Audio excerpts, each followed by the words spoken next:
Canada का सबसे बड़ा प्रांत ही पीओके की तरह आजादी की जंग लड़ रहा खामोश रहता है, लेकिन भारत ने इस बार कनाडा की यही दुखती रग पकड़ ली। और हर बंदा यही कह रहा है कि जो वेस्ट है वो एक्सपोज हो गया है बिकॉज ऑफ कनाडा, और इंडिया ने जो असर्ट किया है उसकी जो असर्शन है उसको अमेरिकन ने की थी। जस्टिन ट्रूडो के गुब्बारे से हवा निकल चुकी थी, बल्कि अब वो तो मेरे ख्याल में अगला इलेक्शन भी नहीं जीत सकेगा।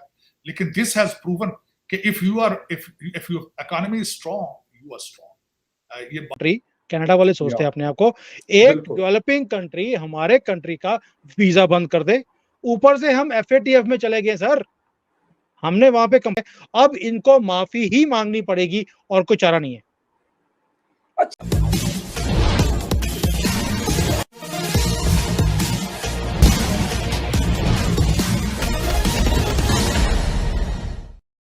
कनाडा जिस तरह भारत के खालिस्तानियों को अपने यहाँ शरण देकर खालिस्तान राज्य को हवा दे रहा था, अब भारत ने भी कनाडा में क्यूबेक राज्य जो कनाडा से अलग होना चाहते हैं उसे हवा दे दिया है। मियाँ की जुत्ती मियाँ के ही सर। आगे की कहानी सुनते हैं। कनाडा का सबसे बड़ा प्रांत ही पीओके की तरह आजादी की जंग लड़ रहा है। ये प्रांत खुद 2 बार कनाडा से अलग होने के लिए जनमत संग्रह करवा चुका है। कनाडा हमेशा इस मुद्दे पर खामोश रहता है, लेकिन भारत ने इस बार कनाडा की यही दुखती रग। कनाडा के 10 प्रोविंस में से सबसे बड़ा प्रोविंस क्यूबेक है। यही क्यूबेक कनाडा से आजादी चाहता है। अब बीजेपी नेता बैजयंत पांडा ने मांग की है कि क्यूबेक की आजादी के लिए भारत सरकार को आगे आना चाहिए, क्योंकि कनाडा भी तो खालिस्तानियों को समर्थन दे रहा है। इस बयान के बाद कनाडा तिलमिल। और हर बंदा यही कह रहा है कि जो वेस्ट है वो एक्सपोज हो गया है बिकॉज ऑफ कनाडा, और इंडिया ने जो असर्ट किया है उसकी जो असर्शन है उसको अमेरिकन ने। लेकिन यहाँ पे जो मैं कनाडा के बारे में मैं पढ़ रहा हूँ, जस्टिन ट्रूडो डर गए हैं। उन्होंने स्टेटमेंटें ऐसी अब देनी शुरू कर दी है कि अपने बैकफुट पे हैं। दूसरा, मैं आपको एक और चीज शुरू में ये कहता था कि चीमा साहब कोई दूसरी खबर आएगी तो इसके बाद ये दब जाएगी, खत्म हो जाएगी। और दूसरी खबर आ गई थी, वो 98 साल का जो उन्होंने यूगोस्लावियन सिटीजन जिसको उन्होंने बुला के अपने ईवान के अंदर तो क्लैपिंग की थी, और बाद में उस पर स्पीकर को रिजाइन देना पड़ा। उनका पहला केस खत्म हो गया क्योंकि उन्होंने बता दिया था कि वी आर नॉट सीरियस, हम अपना होमवर्क नहीं करते। हम वो बिल्कुल केस झूठा नजर आना शुरू हो गया था जो वो निजर साहब का था। दूसरा, ऐसी स्टेटमेंटें आई कि भारत ने ये प्रूव कर दिया था कि Nijjar he was an asset to the intelligence, और उसके लड़के की भी कुछ स्टेटमेंट निकल आई थी कि मेरा बाप जो है वो कैनेडियन इंटेलिजेंस के लोगों को हफ्ते में 2-2 दफा मिलता था। तो ऐसी चीजों से आके सारी चीजें पोल्यूट हो चुकी थी। जस्टिन ट्रूडो के गुब्बारे से हवा निकल चुकी थी, बल्कि अब वो तो मेरे ख्याल में अगला इलेक्शन भी नहीं जीत सकेगा। लेकिन दिस हैज प्रूवन कि if you economy is strong, you are strong. ये बात अब बातों से नहीं है, करेंसी और आपकी मार्केट में प्रेजेंस पे डिपेंड करता है। और जस्टिन ट्रूडो को भी कहना पड़ा कि भारत इज 5वीं बड़ी इकोनॉमी है, और उनकी जो इस वक्त यूक्रेन के हवाले से जो उन्होंने साउथ चाइना की उन्होंने इम्पोर्टेंस से बात की है, उसमें भी उन्होंने कहा कि दर हकीकत उन्होंने यही कहा कि अमेरिका को जरूरत है। क्यूबेक को कनाडा से अलग देश बनाने के लिए वर्ष 1995 में एक रेफरेंडम हुआ था। इस रेफरेंडम का नतीजा आज भी सवालों के घेरे में है। इस रेफरेंडम में क्यूबेक के लोग शामिल हुए थे। रेफरेंडम में शामिल 49.42% लोगों ने कनाडा से अलग होने के लिए वोट किया था। कनाडा वाले सोच नहीं सकते थे अपने सपने में भी कि मोदी सरकार ऐसा कोई स्टेप ले भी सकती है। अब जब उन्होंने देख लिया कि ये तो रोज बढ़ते जा रहे हैं, ऊपर से यूनाइटेड नेशंस में जाकर जो स्पीच दी है जयशंकर जी ने, उसके बाद तो कोई चारा रहा ही नहीं उनके पास। They have to come at the back foot. आप भी क्रिकेट के बहुत शौकीन आदमी हैं और आप कवरेज भी करते रहे हैं, तो मैं आपकी लैंग्वेज में बोलता हूँ कि ट्रूडो मल ये सोच रहा था कि मैं फ्रंट फुट पे खेलूंगा। उसने बॉलिंग कराई, पहले बॉलिंग कराने का टाइम था इसका, इसने बॉलिंग कराई। मोदी जी ने फ्रंट फुट के नहीं बढ़ के आगे फास्ट बॉलर को स्टेडियम से बाहर बॉल को फेंक दिया। मैं तो कहूंगा कि स्टेडियम से बाहर नहीं फेंका, दुनिया से बाहर ही फेंक दी बॉल। वो अब उसको बॉल मिल नहीं सकती। तो ये इशू है जो ट्रूडो माल ने कभी सोचा नहीं था, और इसलिए उसको बैकफुट पे आना पड़ रहा है। उसका जो डिफेंस का मिनिस्टर है, कोई कोई यहाँ पर आया हुआ था भारत में, उसने भी बोला मैं टाइज को ठीक करने आया हूँ। जब वो यहाँ पर आया बात करने के लिए, तो भी हमने खरी खोटी सुनाई है उसको कि बंदे का पुत्र बन जा, वरना हम वही हाल करेंगे जो तेरे टिड्डी मल का किया हमने। और ये चीज इनसे बर्दाश्त नहीं हो रही और संभल भी नहीं रही है। अब इनको माफी ही मांगनी पड़ेगी और कोई चारा नहीं है। क्यूबेक प्रांत में 80 से 90% लोग फ्रेंच बोलते हैं। यही लोग कनाडा से आजादी मांग रहे हैं। क्यूबेक के लोग खुद को ब्रिटेन के प्रभाव वाले कनाडा से अलग मानते हैं। क्यूबेक की जनता दशकों से प्रदर्शन कर रही है कि हमें वो अधिकार नहीं मिलते जो बाकी कनाडा। बता दें कि अब भारत और कनाडा विवाद के बीच क्यूबेक का मुद्दा एक बार फिर गर्म हो गया है।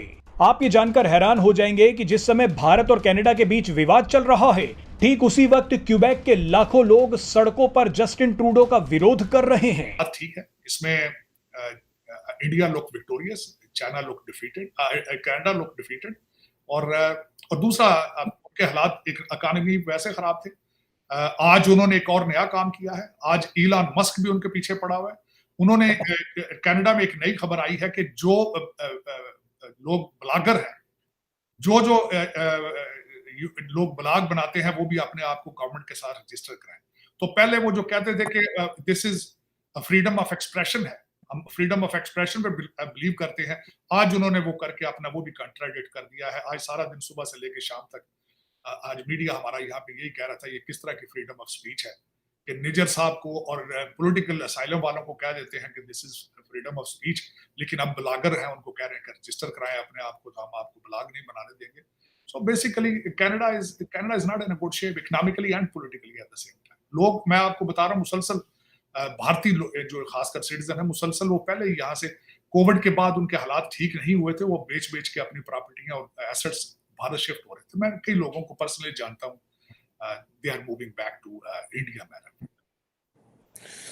बिल्कुल ठीक है डॉक्टर साहब, देखते हैं क्या होता है इस हवाले से। लेकिन जो नज़र आ रहा है, वो जो वेस्टर्न प्रेस से नज़र आ रहा है, वो जो केस है कनाडा का, उसको उस तरह अमेरिकन ने वो नहीं किया। ये तो उन्होंने कभी अपने सपने में सोचा नहीं था कि भारत एक ऐसा रिएक्शन देगा भी। भाई उसको मुंह तोड़ जवाब दिया कि प्रूफ दिखा।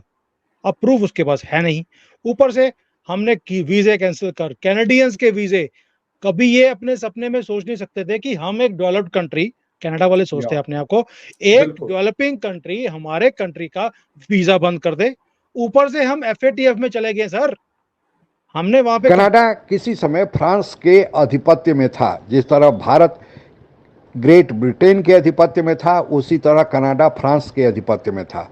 कालांतर में फ्रांस को बेदखल करके अधिकांशतः राज्यों में ग्रेट ब्रिटेन ने वहां भी कब्जा कर लिया और फ्रांस का कब्जा या आधिपत्य सिमट कर केवल क्यूबेक राज्य में रह गया। बाद में ग्रेट ब्रिटेन और फ्रांस दोनों कनाडा से निकल गए, लेकिन दोनों के कब्जे वाले क्षेत्रों में दोनों के सभ्यता, संस्कृति और रीति रिवाज की झलक साफ दिखती है।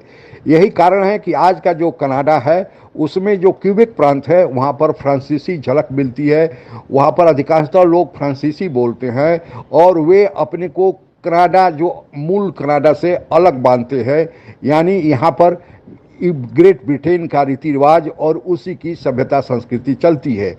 अब जो क्यूबेक प्रांत वाले हैं वे कनाडा से अलग होना चाहते हैं। हालांकि 2 बार वहाँ रिफरेंडम हो चुका है, लेकिन जो कनाडा बहुसंख्यक में जो आबादी है और यहीं से वहाँ के प्रधानमंत्री और राष्ट्रपति चुने जाते हैं, यही कारण है कि धांधली करके अभी तक उनका रिफरेंडम पूरा नहीं हो पाया है। यानी उनके पक्ष में वोट बहुसंख्या में नहीं पड़ा है। हालांकि वे 59% कहा जाता है कि वोट मिला था, लेकिन उसे घटाकर 49 कर दिया गया।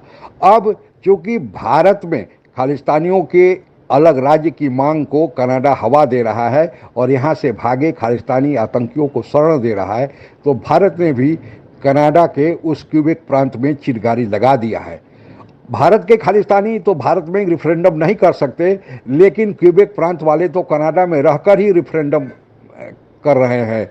और अब पाकिस्तान जैसे POK से बेदखल होने जा रहा है, उसी तरह अगर कनाडा अपने हालत में सुधार नहीं किया तो वह भी क्यूबेक राज्य से बेदखल हो जाएगा। आज के लिए बस इतना ही। जय हिंद। आप अगर हमसे जुड़ा रहना चाहते हैं तो कृपया मेरे चैनल को सब्सक्राइब करें तथा बेल आइकन भी दबा दें ताकि नई वीडियो की जानकारी तुरंत आप तक पहुंच जाए। धन्यवाद। जय हिंद।